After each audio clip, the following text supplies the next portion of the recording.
প্রিয় ভাই বোনেরা, আসসালামু আলাইকুম। আশা করি নিশ্চয়ই সকলে আল্লাহর রহমতে ভালো আছেন। আজকে এই মুহূর্তে আমি আপনাদের সামনে আ আমাদের অনেকগুলো চিন্তাভাবনা যেগুলো এর ভিতরে আপনাদের সাথে আলাপ করেছি, সমাজের বিভিন্ন শ্রেণী, বিভিন্ন পেশার মানুষকে নিয়ে। ঠিক একই রকমভাবে আজকে এমন এক শ্রেণী পেশার মানুষের সম্পর্কে আপনাদের সাথে আলাপ করতে চাই, যাদের সাথে আমাদের সম্পর্ক জীবনের খুব আনন্দ মুহূর্তে, আবার খুব কষ্টের মুহূর্তেও। জীবনের বিভিন্ন গুরুত্বপূর্ণ বাঁকে আমরা এই মানুষগুলোর কাছে যাই, তাদের পরামর্শ গ্রহণ করি। কারা তারা? তারা হচ্ছেন আমাদের সমাজে যারা পরিচিত মসজিদের ইমাম সাহেব হিসাবে, যারা পরিচিত খতিব হিসাবে, যারা পরিচিত মুয়াজ্জিম হিসাবে। এই মানুষগুলোর কথা আমি বলতে চাইছি।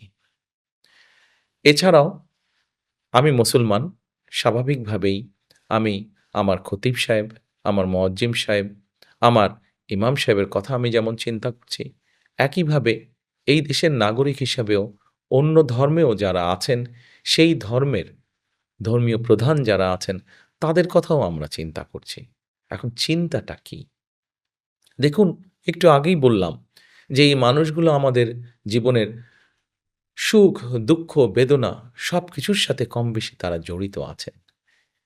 যেহেতু তারা জড়িত আছেন, আমি মনে করি, আমার দল মনে করে, আমাদের দল মনে করে যে এই মানুষগুলোর পাশেও রাষ্ট্র বা সরকারের দাঁড়ানো উচিত। এখন জিজ্ঞেস করতে পারেন আপনারা কিভাবে দাঁড়ানো উচিত? আমরা বিভিন্নভাবে বিভিন্ন শ্রেণী পেশার মানুষকে চেষ্টা করছি কিভাবে তাদের পাশে বিভিন্ন সহযোগিতা নিয়ে দাঁড়ানো যায়। নারীদের পাশে কিভাবে দাঁড়ানো যায় নারীদেরকে স্বাবলম্বী করার জন্য। কৃষকের পাশে কিভাবে দাঁড়ানো যায় কৃষককে স্বাবলম্বী করার জন্য। ঠিক একইভাবে আমরা চাইছি যে আমাদের যে খতিব সাহেবরা আছেন, আমাদের যে ইমাম সাহেবরা আছেন, আমাদের যে মুয়াজ্জিম সাহেবরা আছেন অথবা অন্য ধর্মের যারা ধর্মীয় প্রধানরা আছেন, এই ব্যক্তিদের জন্য আমরা সরকারের পক্ষ থেকে একটি মাসিক সম্মানের ব্যবস্থা করতে চাইছি। যাতে করে তারা সমাজে সম্মানটা বৃদ্ধি পায় তাদের। যাতে করে তারা একটু হলেও সমাজে সচ্ছলভাবে পরিবারকে নিয়ে চলতে পারেন।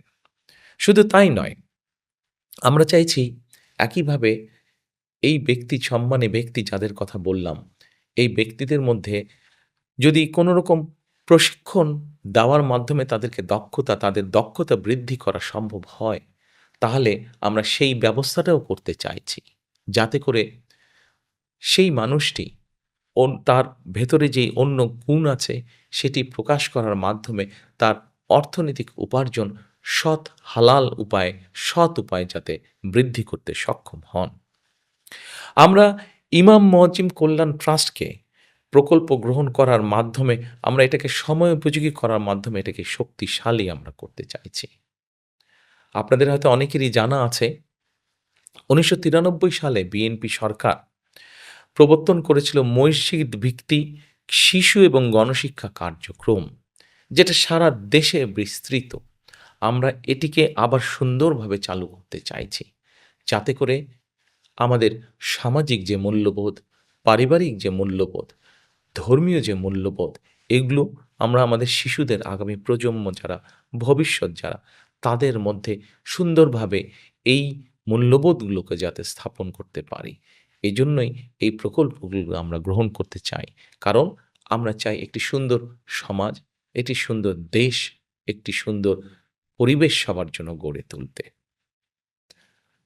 আমরা আশা করব এই যে আমাদের ধর্মীয় নেতা যারা, তাদের পাশে আমরা যে দাঁড়াতে চাইছি, এ ব্যাপারে সারা দেশের মানুষ আমাদেরকে সহযোগিতা করবেন।